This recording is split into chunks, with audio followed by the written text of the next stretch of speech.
अस्सलाम वालेकुम everyone, this is think additional mathematics new syllabus.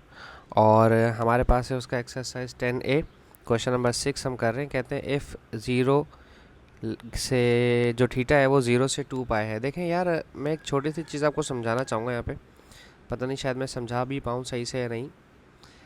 चूँकि डिग्री का समझना थोड़ा सा आसान होता है और पाए का समझना थोड़ा सा मुश्किल होता है। ठीक है, ठीक है। और ये होता है 2 पाए, ये होता है 3/2 पाए। ठीक है। और ये आप जानते हैं 0.2 पाई/2 90 डिग्री था और 180 डिग्री, और ये 270 डिग्री वाली कंडीशन आपको समझ आनी चाहिए थी। ठीक है ना। और ये 360 डिग्री 2 पाई हो जाता है।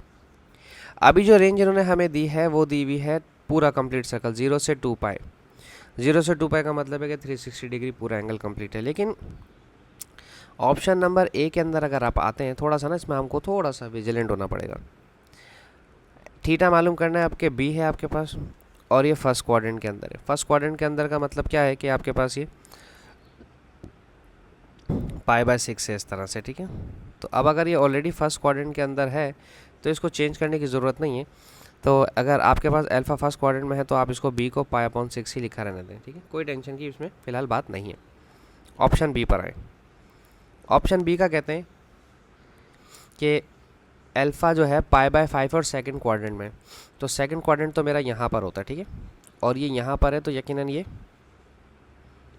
π/6 5 है। और अगर पीछे जाएं क्वेश्चन नंबर 5 की मेरी रिवीजन देखें, मैंने आपसे कहा था कि जब आपको क्लॉकवाइज चलना होता है तो डेफिनेटली यहाँ से यहाँ आना है आपने। ठीक है।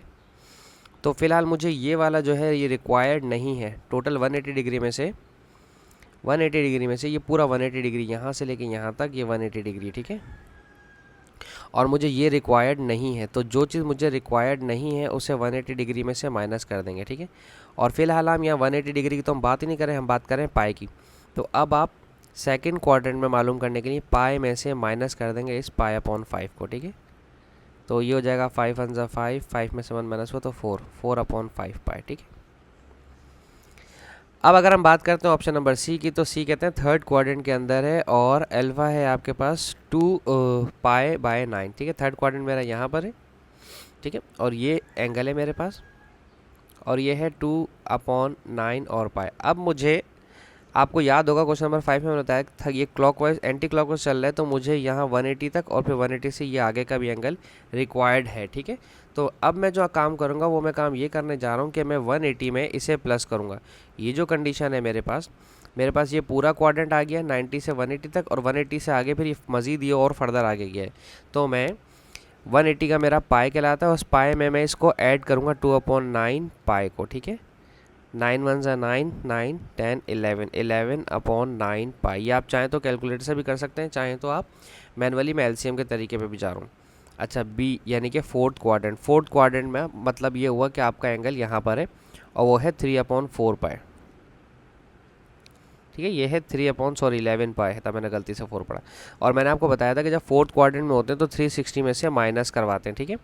ये वाला हटा देंगे 360 में, ये वाला नहीं चाहिए। देखें ये एंगल मुझे नहीं चाहिए पूरे कंप्लीट सर्कल में से, ये वाला मुझे नहीं चाहिए, तो 360 में से माइनस करवा दूंगा। जब माइनस कराऊंगा तो अल्टीमेटली मेरे पास सिर्फ ये पूरा कंप्लीट सर्कल बच जाएगा। ठीक है। मैंने क्वेश्चन नंबर 5 में थोड़ा सा इसमें डिफरेंट भी समझाया था, लेकिन वो वहाँ उस तरह से ना करें इसको। सिर्फ और सिर्फ इसको कंप्लीट सर्कल आपका 2 पाई का होता है, उसमें से 3/11 आपको नहीं चाहिए, उसे माइनस कर दें। ठीक है। ये हो जाएगा 11 × 22, और 22 में से 3 माइनस किया तो हो जाएगा 19/11 पाई। ठीक है। ये इस तरह से था। ठीक है। क्वाड्रेंट्स के अंदर आपको कब ऐड करना है कब माइनस करना है ये बस आपको और याद होना चाहिए। ठीक है। 180 से पीछे जाएंगे, सेकंड क्वाड्रेंट में तो ऐड होगा, थर्ड क्वाड्रेंट में सेकंड क्वाड्रेंट में माइनस होता है, थर्ड क्वाड्रेंट में प्लस होता है, और फोर्थ क्वाड्रेंट में फिर से माइनस होता है। ठीक है। होप सो मैं आपको समझाने में कामयाब रहूँ। Thank you so much for watching my channel. Allah हाफिज़।